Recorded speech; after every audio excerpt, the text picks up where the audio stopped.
रूह कांप जाती थी वो जेल का माहौल देखकर, और उस पालने घर में मैं अपने बच्चे को नहीं लाना चाहती थी। नमस्कार सभी को, I am advocate Prashant, practising Delhi high court and district court. आज मिलाना चाहता हूं ऐसे इंसान से जिसने अपनी ज़िंदगी के कुछ महीने एशिया की सबसे बड़ी जेल तिहाड़ जेल में गुजारे। आइए हम इनसे जानते हैं क्या वजह थी, किस वजह से ये जेल में गए, कैसे ड्रग्स इंपोर्ट होता है पहले फिर कंज्यूमर तक पहुंचता है। इस वीडियो के माध्यम से हम जानेंगे इनकी जेल में कैसी लाइफ थी और क्या ये लोगों को मैसेज देना चाहते हैं। उसके बाद 18 में दिल्ली शिफ्ट हुई अपनी ताऊजी की बेटी के यहाँ पर। वहाँ पर भी मुझे हमेशा नौकरों की तरह ही व्यवहार किया गया मुझसे। वो मुझसे कभी कपड़े धुलवाती, कभी झाड़ू पोछा लगवाती, और मुझे लगा था मैं दिल्ली आके कुछ करूँगी, एक जॉब करूँगी, कुछ भी करूँगी, क्योंकि ताऊजी ने मुझसे यही बोला था कि बेटा जा, शहर जा के वहाँ पे जॉब कर। पर मैं तो कुछ कर ही नहीं पा रही थी। मेरी जो दीदी थी वो हमेशा मुझसे घर का काम करवाती थी, अपने दोस्तों के सामने मेरी बेइज्जती करती थी। फिर एक दिन मैं पड़ोस में एक लड़के से मिली जिसका नाम सौरभ था। वो मेरी लाइफ में एक बहुत ही फरिश्ता बन के आया। उसने मुझे सही मायनों में ये सिखाया कि तुम कुछ कर सकती हो, तुम सिर्फ ये लोगों की धुतकार सुनने के लिए नहीं बनी हो, तुम भी कुछ कर सकती हो। और उसने मुझे बोला कि तू कहीं जॉब कर, और वो एक पब्लिशिंग हाउस में एक अकाउंटेंट की जॉब करता था। उसने मुझसे कहा कि चलो हम दोनों साथ रहते हैं, शादी करते हैं। मैंने अपने घर पे बात करी तो घर वालों की तरफ से मुझे बहुत कुछ सुनना पड़ा। उन्होंने शादी के लिए वो बिल्कुल भी राज़ी नहीं थे। मुझे पता था कि ताऊजी तो हमेशा से यही चाहते थे कि मेरी शादी वो किसी ऐसे घर में करा दें कि मैं कभी वापस लौट के ना आऊँ, कहीं ऐसी जगह फेंक दें कि उनका बस पीछा छूटे। हमेशा से मुझे बोझ ही तो समझा था।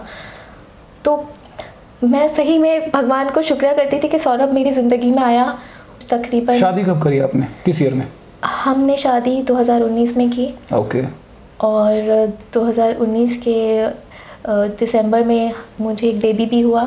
ओके। और इसके बाद लॉकडाउन शुरू हो गया और तब हमारी तकलीफ़ें भी शुरू हो गई। लॉकडाउन हमारे लिए एक ऐसा समय बनकर आया कि जिस समय में सब कुछ हिल गया। कैसे, आप कुछ बताएं। सौरभ 3-4 महीने तक जॉब करता रहा लॉकडाउन में। जो उसका पब्लिशिंग हाउस था उन्होंने हमारी बहुत हेल्प की। 3-4 महीने तक सौरभ ने वहीं पर जॉब की। वो घर भी नहीं आता था। बट जैसे ही लॉकडाउन लगा और स्कूल बंद हो गए, सब कुछ ठप हो गया, तो सौरभ के पब्लिशिंग हाउस वालों ने कहा कि अब वो सौरभ को जॉब पर नहीं रख सकते, और सौरभ की जॉब चली गई। और तब से हमारी परेशानियां शुरू हो गई। क्या क्या प्रॉब्लम आपने फेस करी लॉकडाउन के दौरान? जैसे ही सौरभ की जॉब चली गई, हमारे पास 1-2 महीने की सेविंग्स थी और उसके बाद कुछ भी नहीं बचा हमारे पास। सौरभ की तबीयत दिन ब दिन ख़राब रहती थी, वो बीमार होता था, तो उसकी मतलब दवाइयों तक में पैसे सब चले गए। और एक समय ऐसा आया कि आप यकीन नहीं करेंगे कि दवाइयों के लिए पैसे तक नहीं बचे। मैंने कैसे उधार मांगे हैं पड़ोस से, किसी भी तरह बोल पाल के, मतलब बहुत मुश्किल से तो दवाइयों के लिए पैसे होते थे, और राशन ख़त्म हो गया। एक समय ऐसा लग रहा था कि हम जिंदा क्यों हैं, जिंदा होने से अच्छा लग रहा था कि मर जाते। दवाई के लिए पैसे नहीं हैं, खाने के लिए पैसे नहीं। फिर मेरे बेबी का पैर जो था, वो मेरा बेबी एक्चुअली ठीक से चल नहीं पाता, तो उसके पैर का ऑपरेशन भी होना था। और मुझे लग रहा था कि मैं क्या कर सकती हूँ। आप यकीन नहीं करेंगे, मैं रात को अकेली में रोती थी ताकि सौरभ परेशान ना हो, और ये सोचती थी कि भगवान कहीं से कुछ तो जॉब मिल जाए। सोचती थी सुबह उठ के ये लगता था कि आज का दिन कैसे निकलेगा, आज पैसे कहाँ से आएंगे, दवाइयों के पैसे कहाँ से आएंगे, खाने के पैसे कैसे आएंगे। और मैं इस हद तक परेशान हो चुकी थी कि मुझे लगा कि मैं कहीं झाड़ू पोछा ही ढूंढ लूँ जहाँ हम रहते थे उसके आसपास पड़ोस में। और मैं सौरभ के लिए अकाउंटेंट की जब जॉब ढूंढ रही थी तो मुझे एक जॉब मिली, बट उनको सिर्फ एक फ़ीमेल चाहिए थी। मैंने उनसे बोला कि आप मेरे हस्बैंड हैं, उन्होंने अकाउंटेंट की जॉब की है, उन्हें एक्सपीरियंस है, आप उनको रख लीजिए। बट उन्होंने कहा कि उनको एक्सपीरियंस की ज़रूरत नहीं है। मुझे लगा कि ऐसा क्यों, मुझे शक तो हुआ, बट मेरे लिए उस वक्त ये ज़रूरी था कि मुझे अपने घर के लिए जॉब चाहिए थी। बेबी का ऑपरेशन होना था, सौरभ की तबीयत ख़राब थी, तो मैंने चुपचाप वो जॉब ऑफ़र जो था अकाउंटेंट का वो एक्सेप्ट कर लिया। मैंने सौरभ से भी डिस्कस किया, हम दोनों ने साथ में डिसाइड किया कि ठीक है ये जॉब हमारे लिए बहुत ज़रूरी है, और मैंने वो जॉब एक्सेप्ट की। और वहाँ पे मुझे 35,000 की सैलरी ऑफ़र हुई। कुछ एक्चुअली क्या था, उन्होंने मुझे बताया कि उनकी कंपनी एक MNC है। और वो ब्रिटेन की कंपनी है, एक MNC है, और वो बड़ी बड़ी बिल्डिंग्स के डिज़ाइंस बनाते हैं, और वो जो डिज़ाइंस होते हैं वो बहुत कॉन्फिडेंशियल होते हैं। और वो किसी को भी ईमेल के द्वारा या आपको ऑनलाइन नहीं भेज सकते। फिर वो मुझसे कहते थे कि हम ये सिर्फ ये एनवलप्स में ही भेजेंगे, और ये इतने कॉन्फिडेंशियल हैं कि आप इसको खोल के भी नहीं देख सकते। मुझे बहुत बार शक भी हुआ कि मैंने सोचा मैं पूछूं उनसे कि आप मुझे 35,000 क्यों दे रहे हैं इतने छोटे से काम के लिए। बट वही होता है ना कि जब आप मुसीबत में होते हैं तब आपके लिए सिर्फ और सिर्फ पैसा मायने रखता है, क्योंकि घर में अपने हस्बैंड और अपने बच्चे को भूखा देखने से अच्छा था कि ठीक है मैं ये जॉब चुपचाप कर लूँ। तो मुझे पार्सल देने होते थे, डिलीवर करने होते थे, कैब से आना जाना होता था, कैब के पैसे भी कंपनी देती थी।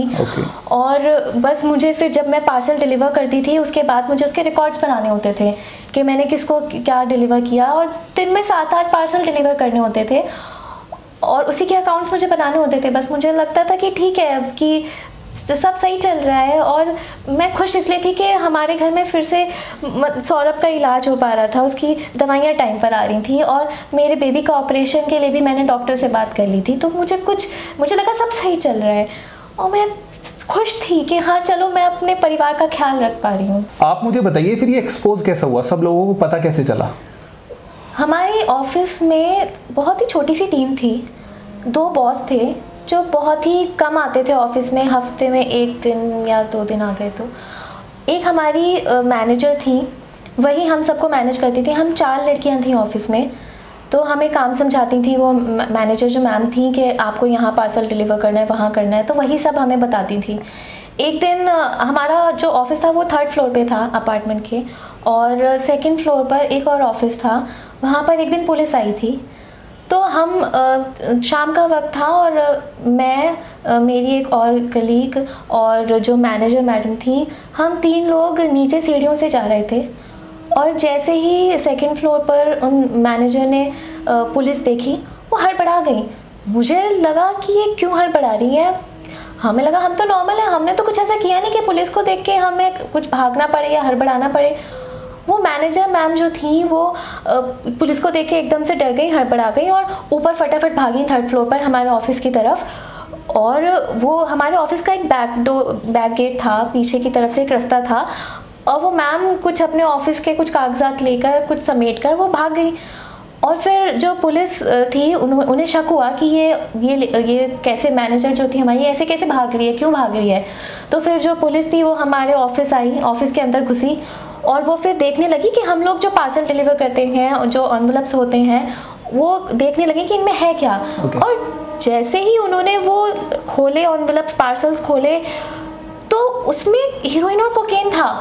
मेरे तो पैरों तले ज़मीन खिसक गई कि मुझे पता ही नहीं था कि मैं ये सब डिलीवर कर रही थी, ये सब पार्सल कर रही थी, क्योंकि यही था कि अगर मैं उनसे सवाल करती तो वो हमेशा यही कहते थे कि तुम्हें नौकरी से निकाल देंगे, तुम जाओ, अगर तुम्हें काम नहीं करना तो तुम जाओ।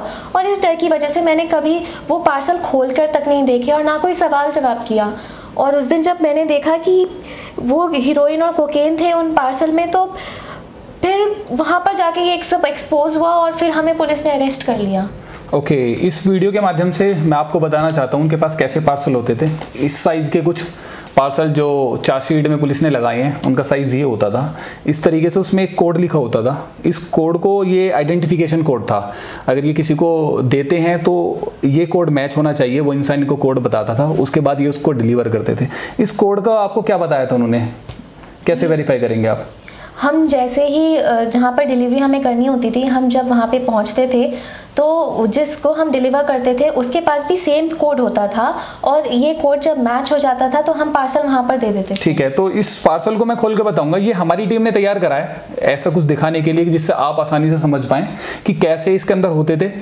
तो चलिए मैं इसे खोल के दिखाता हूँ आपको। ऐसा कुछ हार्ड कॉपी उसके अंदर रहती थी।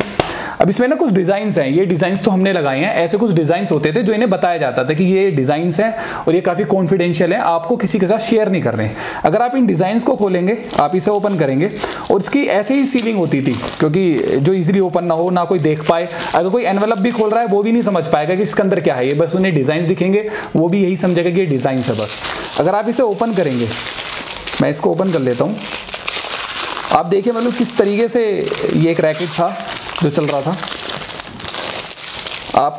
आप इसे ओपन करेंगे तो इसके अंदर ये जो पूरा पेपर है, इसके अंदर है जो भी होता था, इसकी अमाउंट जो उन्होंने बताई थी, चार्जशीट में पुलिस ने बताई थी, एक पार्सल में ऑन अराउंड 3 to 4 lakhs का इसमें माल होता था, ड्रग्स होता था। ऐसे 6 से 7 ये पार्सल डेली डिलीवर करते थे, तो ऑन एवरेज आप लगाएंगे तो 7 4 28 30 लाख के अराउंड इनकी डेली डिलीवरीज होती थी।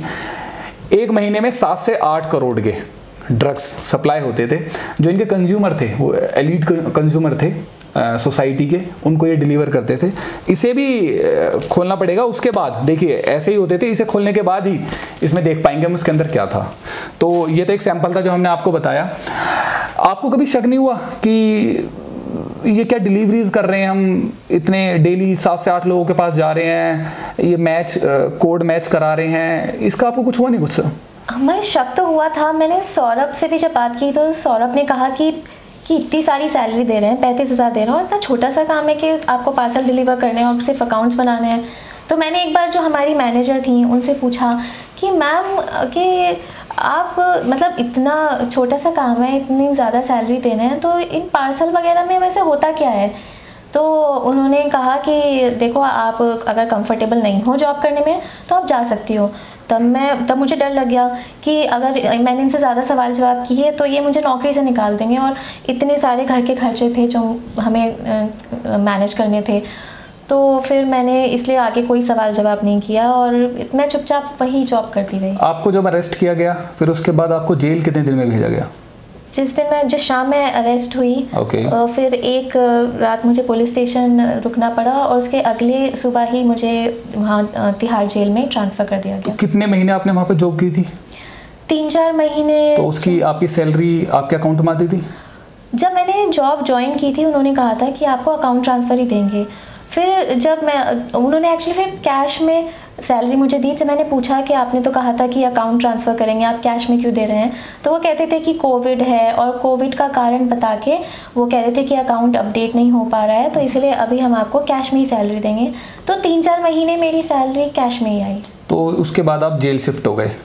जेल में आपने कैसा आपकी दिनचर्या रहती थी, कैसा टाइम टेबल रहता था? जब मुझे अगली सुबह तिहाड़ जेल में ट्रांसफ़र किया गया तो मैं तो पैरों तले ज़मीन खिसक गई थी। मैं पहली बार जेल गई और मैंने सिर्फ फिल्मों में जेल देखी थी। जब मैं वहाँ गई सबसे पहला ख्याल मेरे दिमाग में ये आ रहा था, मुझे ये ख्याल परेशान कर रहा था कि सौरभ की फैमिली वालों को क्या कहेंगे, उन्हें क्या बोलेंगे। मैंने सौरभ को बोला कि वो अपनी फैमिली वालों को ना बताए, क्योंकि आप समझ सकते हैं कि एक पत्नी का जेल जाना क्या सोचेंगे वो। तो सबसे पहले तो मैंने उसको ये बोला, और मुझे बार बार ये ख्याल आ रहा था कि मैं यहाँ जेल में हूँ और मेरा बच्चा कैसे होगा। आप बच्चे को साथ क्यों नहीं लेकर आए? मैं नहीं चाहती थी कि मेरा बच्चा ऐसे जेल का माहौल देखे। वहाँ पर एक पालना घर होता है जेल में, जहाँ पर मैंने देखा, जहाँ पर जो लेडीज़ थी वो अपने बच्चों को लेकर आई हुई थी, पर मैं नहीं चाहती थी कि मेरा मासूम सा बच्चा और इतना जेल का माहौल देखे कि रूह कांप जाती थी वो जेल का माहौल देखकर। और उस पालने घर में मैं अपने बच्चे को नहीं लाना चाहती थी। ऐसा क्या इंसिडेंट आपके साथ हुआ जो आपकी रूह कांप जाती थी? मैं आपको शब्दों में शायद समझा ना सकूं। आप ये सोचिए, आपको एक बड़े से हॉल में 70-80 लोगों के साथ फेंक दिया जाता है। सही में मैं यही कहूँगी, सही शब्दों में फेंक दिया जाता है, क्योंकि आप वहाँ पर जानवरों की तरह रह रहे हो। सिर्फ एक वहाँ पर वॉशरूम होता था, 70-80 लोग, इतना गंदगी। जब आपको वॉशरूम जाना होता था तो आप ही को साफ़ करना है, और इतना गंदा, इतनी गंदगी और इतनी नेगेटिविटी, इतने लोग वहाँ पर, हर कोई वहाँ पर, हर पल लड़ाई हो रही है, कोई किसी को मार रहा है, कोई गाली गलौज कर रहा है। मैंने, जिसने आज तक कभी गाली सुनी भी नहीं थी, उसको इस माहौल में रहना पड़ रहा था कि औरतें एक दूसरे को गाली दे रही हैं। एक औरत थी जो मेरे बाद आई थी वहाँ पर, और वो किसी कारणवश किसी घरेलू हिंसा की वजह से जेल आई थी, और वो उसका दर्द मुझसे देखा नहीं जाता था। हर रात जैसे ही शाम होती थी, सूरज ढलता था, रात होती थी, वो एक खौफ में जीती थी और रोना शुरू कर देती थी। सब उसको समझाने की कोशिश करते थे और वो चिल्लाना शुरू कर देती थी। ऐसा लगता था कि वो पता नहीं दर्द में कर्रा रही है, खौफ में चिल्ला रही है। डेली होता था ये? हाँ जी, डेली रात को जैसे ही सूरज ढलता था, जैसे ही शाम होती थी, वो चीखना चिल्लाना शुरू कर देती थी और दर्द में, और उसका दर्द देखकर मैं आपको बता नहीं सकती कि मुझे ऐसा लगता था कि काश मुझे यहाँ से कोई बाहर निकाल दे किसी भी तरह, क्योंकि उसका दर्द ऐसा होता था। वो इतना चिल्लाती थी, पूरी रात चिल्लाती थी, और अगले दिन फिर वो बेहोशी की हालत में वो सो जाती थी। और ये सब देख के मुझे ये लगता था कि मैं किस जहन्नुम में आ गई हूँ। जेल स्टाफ ने इसका कोई सॉल्यूशन नहीं निकाला उसके लिए? सब पूरा जेल स्टाफ कोशिश करता था कि उसको कोई दवाइयों के ज़रिए या किसी भी ज़रिए उसको शांत कर सके, बट वो नहीं हो पाती थी शांत। ऐसा लगता था कि शायद हो सकता है कि उसके साथ कभी कुछ ऐसा हुआ, वो उस हादसे को याद करके चीखना चिल्लाना पूरी रात। आप यकीन नहीं करेंगे, कोई इंसान 8 घंटे दर्द में कर्राता रहता है, चिल्लाता रहता है। मैं देख ही नहीं पाती थी, और वो मुझे इतनी मानसिक उत्पीड़ना देती थी ना कि ऐसा नहीं था कि जेल में हमें कुछ मिलता नहीं था, हमें सब कुछ मिलता था, बट वहाँ का जो एक एनवायरनमेंट होता है, इतनी नेगेटिव चीज़ें, इतना ज़्यादा एक दूसरे को गाली गलौज करना, और 70-80 लोग चिल्ला रहे हैं, चीख रहे हैं, कोई दर्द में चिल्ला रहा है, कोई किसी को गाली दे रहा है, वो सब देखकर आपको लगता है कि आप जहन्नुम में आ गए हैं। खाना आपको क्या मिलता था? कैसी क्वालिटी होती थी खाने की और क्या क्या खाते थे आप? हमें 5:30 बजे उठते थे हम, तो हमें सुबह 8 बजे के करीब नाश्ता मिलता था। नाश्ते में कभी दलिया मिलता था, कभी ब्रेड टोस्ट मिलता था, और फिर हमें 11-12-1 बजे के करीब हमें खाना भी मिलता था। खाना मिलता तो था टाइम से, पर उसकी क्वालिटी ऐसी होती थी कि आप सोचिए कि आपको कच्ची रोटी दे दी, और हमारे पास तो कोई कुछ उपाय होता नहीं था, कुछ ऐसा तो नहीं था कि हमें कहीं और से खाना मिल सके, हमें वही खाना पड़ता था। और खाने की क्वालिटी तो मैं आपको क्या बताऊं, बस ऐसे समझ लीजिए कि जैसे जानवर को फेंक दिया जाता है खाना, कि खाना खा ले, तो उसी तरह फेंक दिया जाता था हमारे लिए खाना। मेडिकल फैसिलिटी आपको क्या दी जाती थी? मेडिकल फैसिलिटी वहाँ पर थी, प्रॉपर थी। जब भी हमें अगर कुछ भी प्रॉब्लम है तो वहाँ पे हमारे लिए एक मेडिकल फैसिलिटी होता था, एक डॉक्टर जो रहते थे वो थे। बट वहाँ पर आप एक बार जाएंगे, आपको इस तरह आपके साथ व्यवहार किया जाता है, इस तरह आपको दुत्कारा जाता है कि आप वहाँ दोबारा जाना ही नहीं चाहेंगे। अपने बच्चे की याद आती थी? मतलब आप कैसे मिस करते थे, तो क्या करते थे फिर? बच्चे को याद करके तो मैं टूट जाती थी। हर पल हर दिन सिर्फ मुझे यही सताता रहता था कि मेरा बच्चा कैसे होगा। आप एक बात सोचिए, 1.5 साल का बच्चा बिना माँ के कैसे जी रहा होगा। और यही सोच के मैं एक सेकंड नहीं गुजरा जेल में जब मैंने अपने बच्चे को याद ना किया, और मैं हमेशा उसको याद कर करके घंटों रोती रहती थी। बस यही सोचती थी कि किसी तरह यहाँ से बाहर निकल के मैं अपने बच्चे को देख सकूं। किसी मेल स्टाफ का आपके साथ इंटरेक्शन, कोई आपको परेशान मेल स्टाफ? वहाँ पर मेल स्टाफ, वहाँ पर सिक्योरिटी पूरी थी। वहाँ पर कोई मेल स्टाफ आपको कोई फिजिकली कोई परेशान नहीं कर सकता, कोई बदतमीज़ी नहीं कर सकता। बट मेल स्टाफ की जो नज़रें होती थी, जिस तरह से वो देखते थे, जिस तरह से वो हमसे बोलते थे, वो देखकर ऐसा लगता था कि आप यकीन नहीं करेंगे कि हम बचते थे उनसे। इतनी बुरी तरह दुत्कारते थे, इतनी गंदी नज़रों से देखते थे कि हम बस बचने की कोशिश करते थे। आपके फैमिली मेंबर्स ने आपको ढूंढने की कोशिश नहीं की? वो तो चाहते ही थे कि मैं हमेशा के लिए उनसे दूर हो जाऊं। उनको तो मेरी कभी पड़ी ही नहीं थी, ना ताऊ जी को, ना किसी को भी नहीं पड़ी थी मेरी। पापा तो मानसिक संतुलन से बिगड़े हुए था ही, उनका मानसिक संतुलन। वो तो खुश थे, शायद खुश होते अगर उन्हें पता चलता कि मैं जेल चली गई। कैसे अपना दिन गुजारते थे जेल में आप? दिन गुजारना तो मेरे लिए सबसे मुश्किल होता था। दिन गुजारना ऐसा लगता था कि किसी तरह मेरे दिन निकल जाएं और मैं बाहर निकल जाऊं। हर पल मैं अपने बेबी को याद करती रहती थी, सौरभ को याद करती थी कि वो कैसा होगा। मुझे सबसे ज़्यादा मैं ये सोच कर परेशान हो जाती थी कि मेरे बच्चे ने खाना कैसे खाया होगा, उसने दूध कैसे पिया होगा। और जब पालने घर में मैं और बच्चों को देखती थी तो बस मैं उन्हीं बच्चों की देखभाल करते हुए अपना दिन गुजारती थी।